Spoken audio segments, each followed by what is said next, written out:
The Wodaabe are part of the Fulani nation. They live as nomads along the southern edge of the Sahara. Despised by all neighboring peoples, they are called Bororos, something like herdsmen in tatters. They call themselves Wodaabe, those under the taboo of purity. They consider themselves the most beautiful people on this earth. The earth does not belong to anybody, they say. It would only belong to mankind if they were herdsmen of the sun.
Wodaabe fu kajawre e wowi ngari kasina nde ngaroy ɗo leydi ndi tawa ñande ummi e ɗo leydi tawa sottira ko ina jehi faa ɗo wala to nduumo e jehi asbin nduumo e garti ɗo e jooɗi ɗo o sottira ko ina fa nasara tawi ɓe ɗo ko nasara tawi eɓe ɗo eɓe jooɗi ɗo ɓe sotta kada nden eɓe ɗo fa hande eɓe muñi komi nden jawdi ɓe ngoodi eɓe mari koye maɓɓe fa kitale ɗe ngari bonani ɓe rowtani nde hitande waɗi ɓe waɗini hawsa ko ɓe so'oytoɗo o ɓe fuu ɓe jiɗi motugo ɓe maaya ɓe so'oyɗo ɓe garti kowa warti toon to jooɗino maaye ɓe maayi toon wartu ɓe garti kowa ko heɓata warta ɗon to jooɗino anda ko wata kowa warti ɗon to anduno to jooɗino ɓe jooɗi ɗon ɓe jooɗi ɗon gomnati e hokkora ɓe ma ɗum heƴa ɓe kadi eɓe nguuri noon jooɗiga wala no ɓe mbaɗa kanjum woni jonde maɓɓe ɗo o duniya say gokke goɗɗum ko anda mbi'e maroro ɗum kanjum waddi weelo ɓe mbaɗi deedi ɓe mbaɗi hande woɓɓe gi'ata duniya gi'ata ɗum weelo mumnidi duniya ɗum siya jaram belɗam ɗum siya jaram ɗam ɓe mboobi kanjum ɗum mumnidi duniya hulɗum waylaki ɗum re'e duniya kosam wala duniya andano komi kulna kosam say ñiiri to ɗum wala hande boɗaɗo say ñaama ñiiri gayaari to waɗata ɗum worata boɗaɓe ɓe mbaɗa.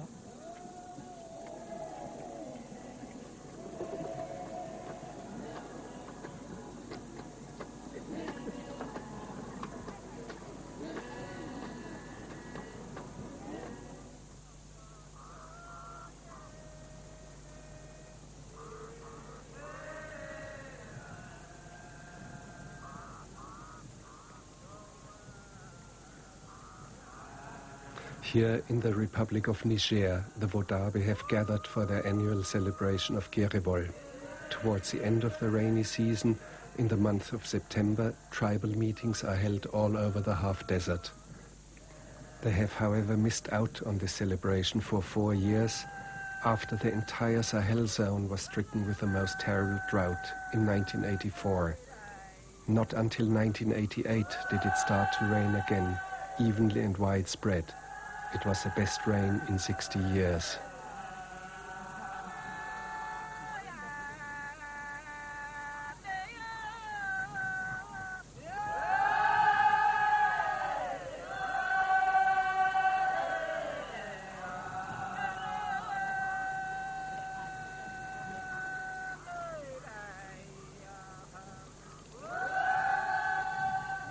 Jakiji nden emi woodi jakiji jobi a wala pussu mi wala pussu min ni geeloɗi gonmi ɗiɗi e ngeeloba ndewa geeloɗi gori ɗiɗi amaleji e ngeeloba ndewa kanji gonmi nden ngeeloba no ɓirete to kadi say na'i batu na'i e nden kolse ɗo soruɗa nden kolse 12 soruɗi ɗum seɗɗen ɗo ɗum nde soɗɗa gawri e marɗa ɗiyama kadi sonmi gawri sonmi sodanmi wuro gawri siyama sodanmi ɗum nayi a yii nden sinkafa e sa'año ɗuma sa'año sodete e ɗuma anguriyaje sodanmi nayi e nayi noon ummodiɗa dillidɗa? Ko dillumi ɗo ko jawdi ummi ko ummoriɗen leydi Dooso. Nden ko ummodimi nayi ayi nden fuu dow nayi bonni kolse nayi 10 dillimi. Jahduɗa fa Dooso? Jahdumi fa Dooso fa Gaya. Fa Gaya. Toon ɗi mbahdi fuu Gaya.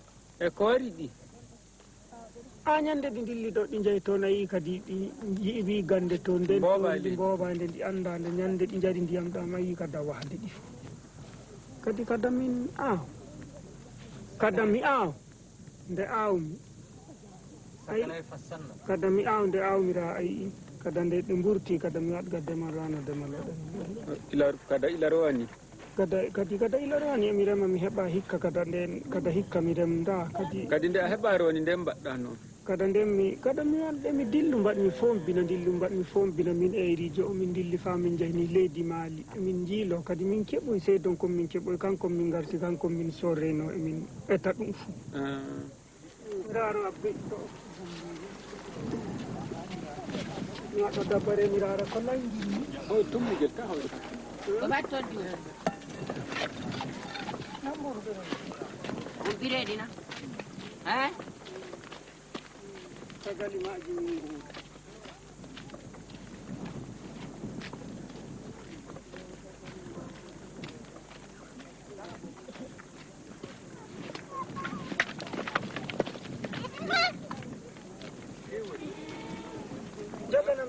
joganam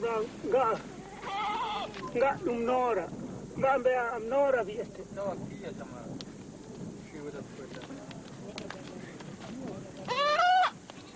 kala ɗiɓe ene wiye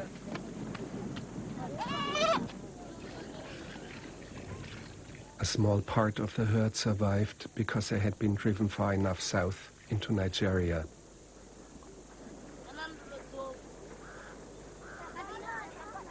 The Wodaabe women have the job of milking the cows.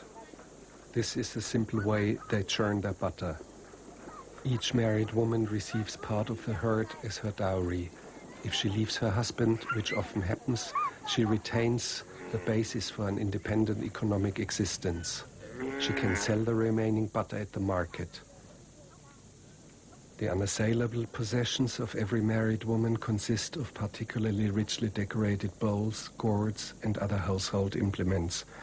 These possessions are purely symbolic. They are never used, just put on display. Otherwise, the Wodaabe's strictly material possessions, apart from the cattle, goats, and pack animals, are very few. Some blankets, beds, which can be quickly taken apart, mats and some kitchen utensils, that's it. Their camp is cleared in less than an hour and rebuilt in an equally short time. Some of the herds have grown back to their old numbers. They are the kind of zebu cattle that were painted on rock in the central Sahara back in the Stone Age.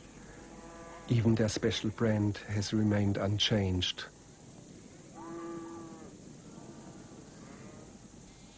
This year, for the first time, the former desert land is covered with grass.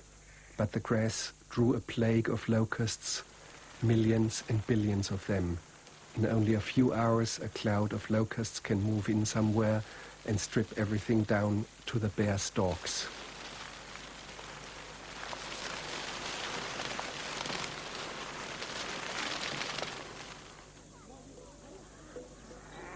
Wherever the terrain slopes down, waterholes have formed. They disappear after a few weeks. At one of these waterholes, some young men have gathered to prepare themselves for the Gerevol festivities. This festival is a kind of marriage market, or a celebration of love and beauty.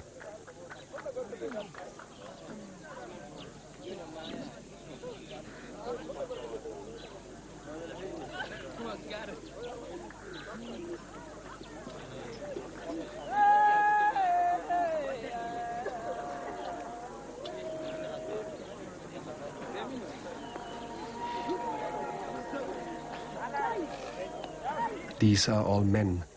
During the festivities, which may last as long as 10 days, they will compete against each other in a beauty contest, and the young women will be the ones to choose a mate.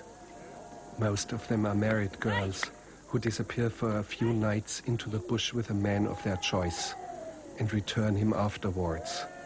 The man has the right to refuse, which, however, is seldom exercised.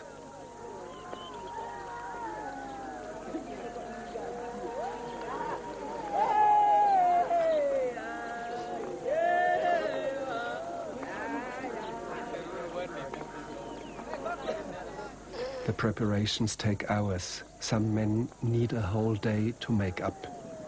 They use natural colors. For exclusive use as a lip and eyeliner, however, they now use the insides of burnt-out flashlight batteries, which can be highly toxic.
Outside the circle of dancers, the young women have taken up their positions.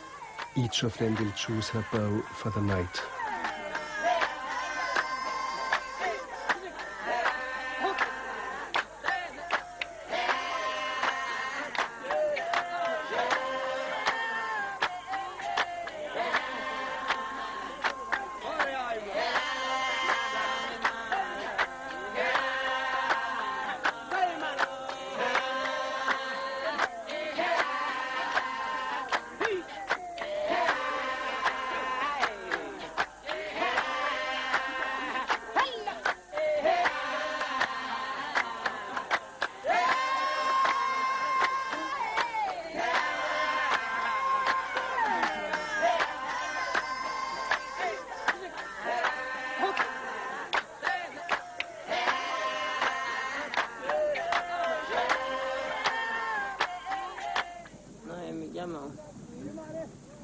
maɓɓe ɓe nowa meti fuɓɓe doka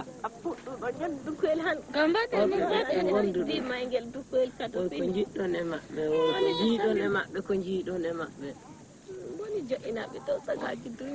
jinnol mo yiɗi jinnol maɓɓe na kosɗe maɓɓe jiɗɗon na juuɗe maɓɓe jiɗɗon na jeese maɓɓe kala gota kaya yo raako ɓe ngoodi kadi ma on jiɗa wane liisoɗo woɓɓe wonɓe ɗon min jiɗa ɗum ako ninne ɓe ana goto jamuto min jiɗa woɓɓe ɗum min jiɗa waɗa haatumin min a mi wala nder ɓe ni ɓe jiɗa ga min nder ɓe yiɗaɓe amma bonlete gam Allah min jami on mbi on noon ma raako jiɗɗo raako jiiɗo raako jiɗɗo amma min jiɗi komin jiɗar komin jiɗi e ɗum ɗum e ɗum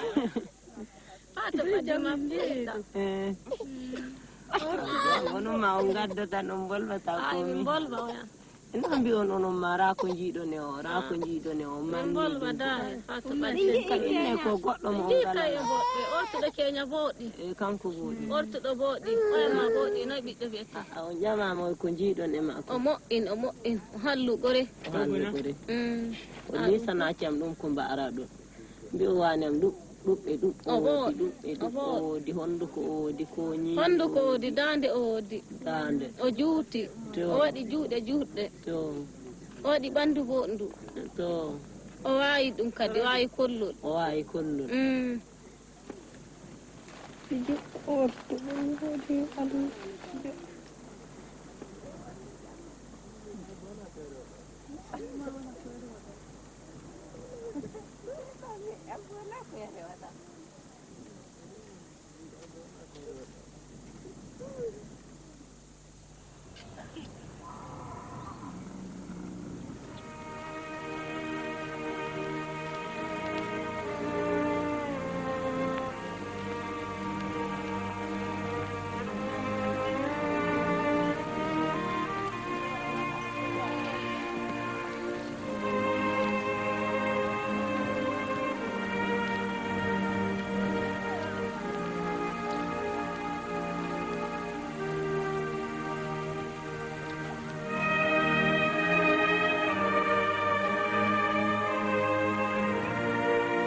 Weekly market in Chintabaraden. From all around the Tuareg, Hausa and Fulani gather together. The Wodaabe exchange goats and leather goods for millet, rice, sugar and tea. This is where the Wodaabe meet their friends and relatives who are on the trail to somewhere else with their herds.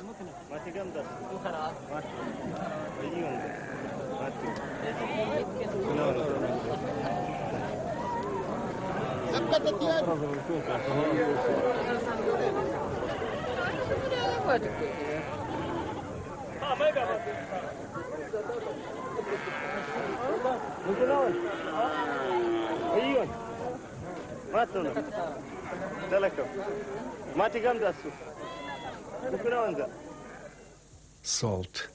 It is part of the elementary basis of nomadic life.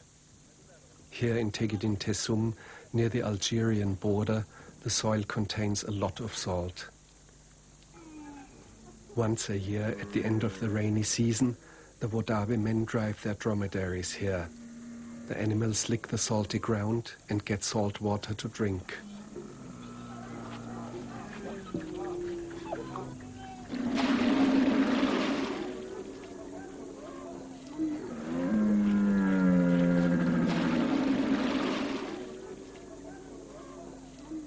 In a few days, the Tuareg will take over these springs, and then there will be many times more dromedaries around here.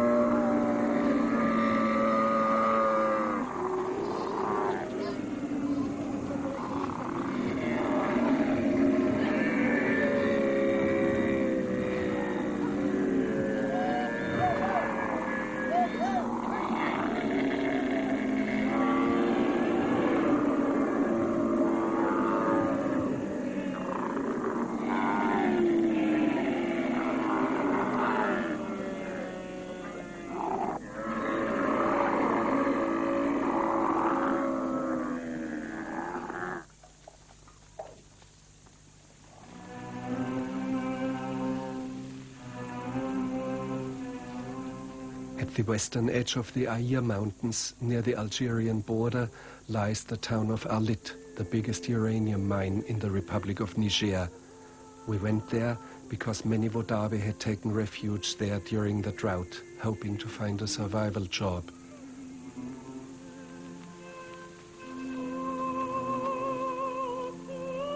These were people who had lost all their cattle and whose children now forage for food in the garbage. In Arlit, about 600 people have a job, but 10,000 are vegetating in makeshift quarters without a chance of ever getting away again. The majority of these people are Tuareg and Wodaabe. Up until recently, the government of the country used to distribute cereals once a month, but this measure has meanwhile been cancelled.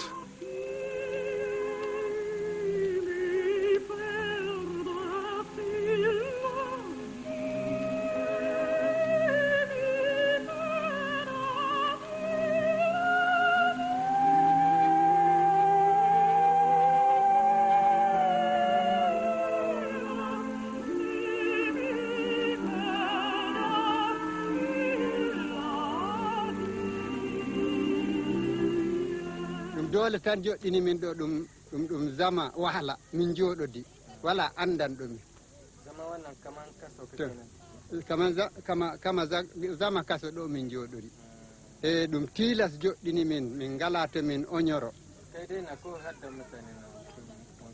to boɗaɓe fuu ni kañumen kam ɗum noon kulay boɗaɗo nder siire to wana ɗum dow belɗum o jooɗi ɗum dow wahla tan sabanda wahla tan joɗɗinimo ngam wala to yahto han o daafo nder ladde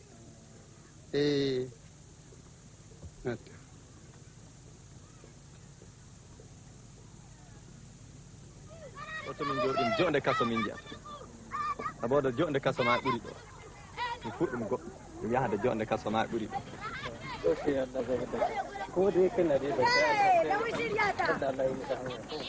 zaman ɗum nder ladde zaman nder ladde ɗum ɓurani dole min jooɗo ɗum zama kaso min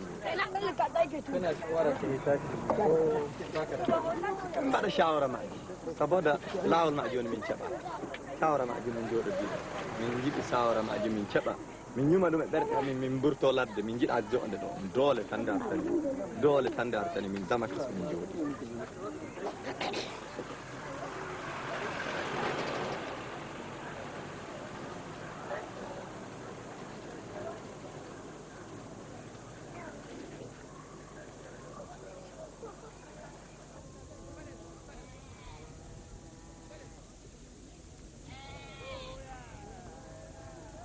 Back in the bush, several hundred miles further south, the greatest of all festivities in this area will take place near the hill of Zilik.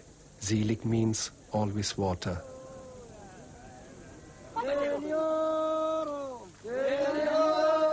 Weddings that had been postponed for a long time because of the drought years are now taking place. These men here, relatives of the bridegroom, pace around a bush and call out the absent bridegroom's name. He's 9 years old and has to stay hidden in the bush for 2 months as part of his initiation rites.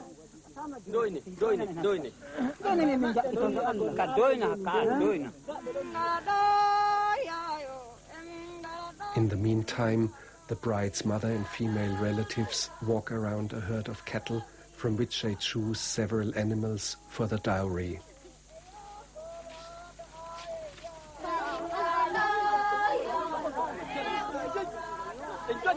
A young bull has been selected to be slaughtered for the wedding banquet. Apart from this, the only meat they eat is goat. The cows are the bride's dowry.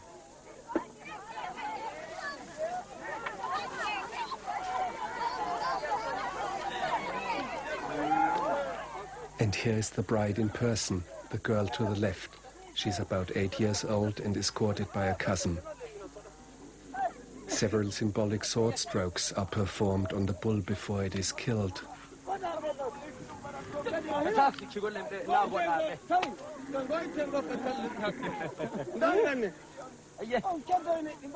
The marriage has been arranged by the parents, but it is not consummated until after puberty. Until then, the bride remains with her mother. After the butchering, different pieces of the young bull are distributed and eaten in a special ritual, based on the degree of relationship.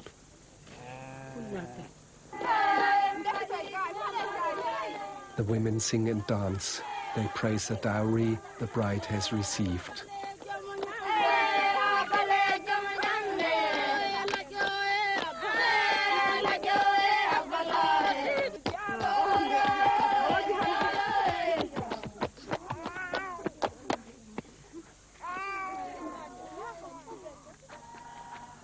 Towards evening, the Gerivol celebration begins. About 300 families have settled down within an area of about 12 miles. The celebration will go on all night, the following day, the day after that, the following night, and again the next 5 days and nights.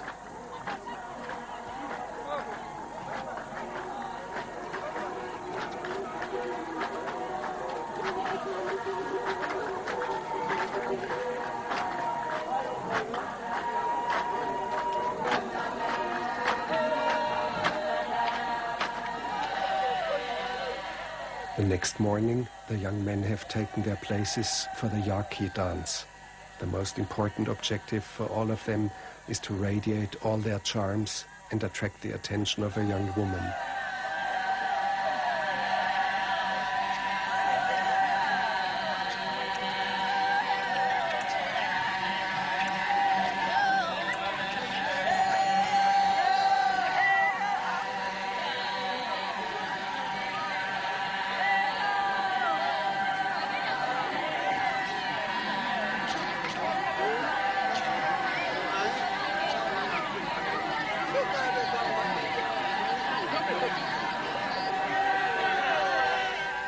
Showing off the whites of the teeth and eyeballs is considered particularly attractive. In addition, the men try to look as tall as possible. Quite a few of them, even without standing on tiptoe, are almost 7 feet tall.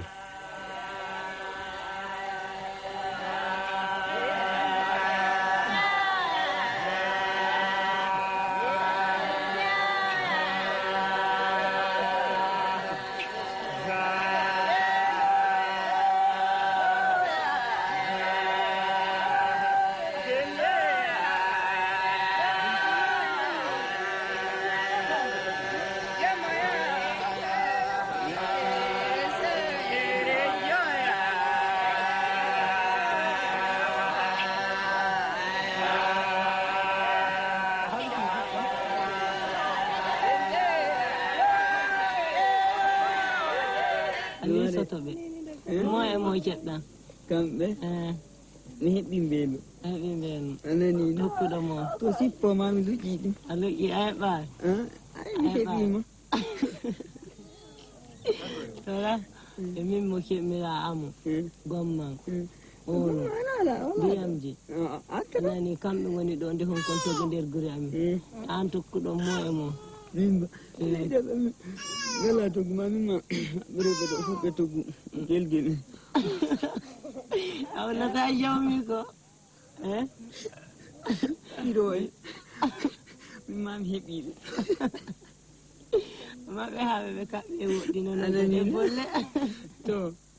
Anani min ngala rewɓe toggu kamɓe min mami heɓiɓe ma heɓiɓe mi heɓiɓe ma on ngala ɓeɓɓe toggu min ngala rewɓe toggu ma haɓɓe rewɓe toggu baɗɗum ɗo ɗum woɗina ay ɗum halla ɗum halla e mo ɓuri kamɓe ay mi heɓta ɓurɗo ceeɗa duñi en ɓe ortuɗo halliɓo de kañum tan mi anda ma anda mi anda da gama min mami kalluɗo hoore am amma a kalluɗo hoore to gannana to gama nder jaaɓe ma jaaɓaɓe mo e mo jaaɓa ɗum min jaaɓa kadi ma min suɓoya ananina to gannana min padda ɗo to min jaaɓa tokkuɗo agolla min jaaɓani nde jaaɓami ananina suɓoyami ananina mi ñamini gala kam a ñami gala amane ɗum baɗɗum ɗo booɗi ɗum booɗi mafa ɓandu woodi bondu kadi ma enɗima kone boɗɗi anani kadi ma dorɗi woodi kadi ma ñinde jiɗrumomi e toggu mako yeeso ma bo woodi mo woodi gasa ɓuuri o kan moodi hankali moodi hankali hoore mako no heef hankali hoore mako woodi hankali kamma halla toggu o woodi to to kan ana miedde mbiyan hakkille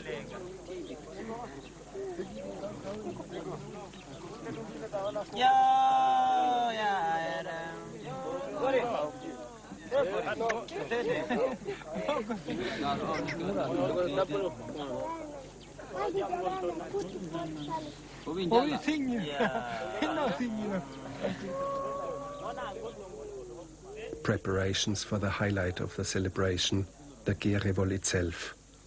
The most beautiful man is selected by the girls, an extraordinary honor. The same makeup and dress is prescribed for all the contestants to prevent any of them from using some particularly handsome form of adornment to gain an advantage over the others.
On top of the hill, men on dromedaries first ride around the assembly.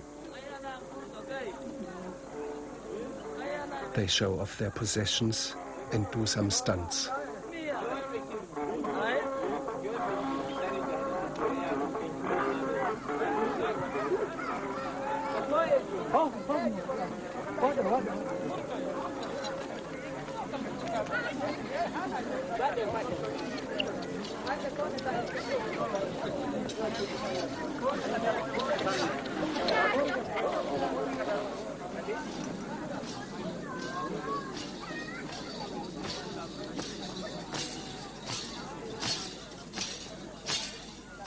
The Guerrilla dance can begin. It runs through several phases, all according to specific regulations.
This girl has been chosen to select the most beautiful man. He will then belong to her. She walks along the row of dancers. The one she points to last is the winner. It was hard for us to make him out at first.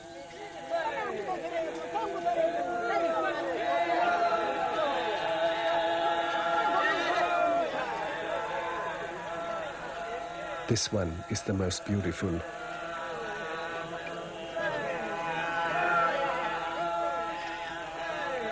A second girl is waiting to confirm the choice.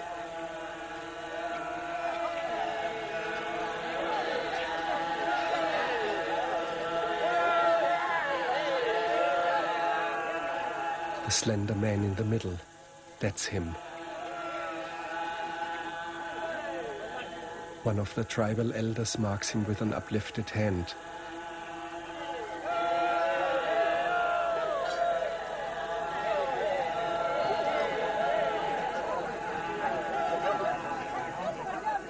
And once again, now there is no more doubt in anyone's mind.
Kadi jomum ka ala kam wi ajoni kadi mi bolwi dede kadi dede ko tago ata bol non be jiɗi tan to kan non ay kadi min bolbani be dede de lati كم زمان أنا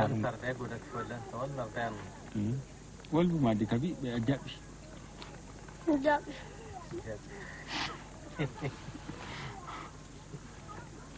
wala te dona ɗum goɗɗum en kojaneɓe tan an ɗum goɗɗum ko jiiɗa e am min jiiɗa e a yiɗam na nami bo rena no toggu tan yiruɗa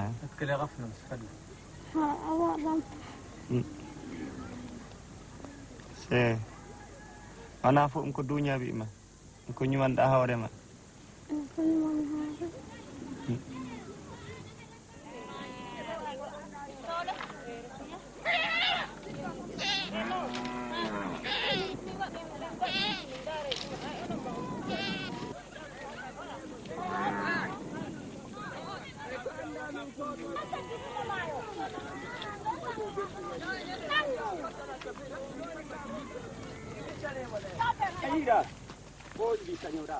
The same day, the Wodaabe move on again. We wanted to know where they were going, but nobody was able to tell us. We follow the cattle, they said. We simply follow the cattle.